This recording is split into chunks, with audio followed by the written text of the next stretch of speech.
صباح الفل. الأخبار، احنا مكملين النهاردة في مربع فندق دار الدفاع الجوي، بنتفرج على شقة حلوة جدا، دور تاني من التقسيمات الجميلة قوي في المدينة ومش متكررة كتير. احنا جنب فندق دار الدفاع الجوي، وكمان تاني تقاطع بالظبط من الكورنيش. احنا هنا عمارة رقم 10 من الكورنيش. الشقة دي غرفتين وريسبشن حرف ال كبير زي ما احنا شايفين.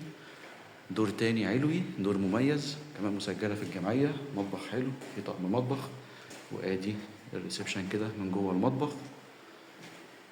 احنا قلنا مسجلة في الجمعية في الدور التاني، فيها عداد كهرباء وعداد مية طبعا. هنا باب الشقة وباب حديد، وادي كده الريسبشن من جوه باب الشقة. وهنا الغرف مستقلة بالحمام، حمام كبير مساحته حلوة قوي.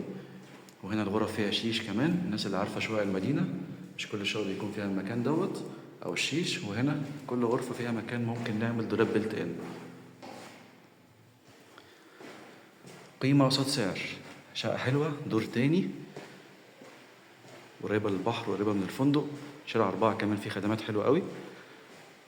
شقة هنا سعرها ممتاز، غرفتين وريسبشن حرف ال ناصية، بجوار فندق دار الدفاع الجوي. شارع حلو قريبة للبحر، مدينة شاطئ النخيل العجمي، اسكندرية، الكيلو 21.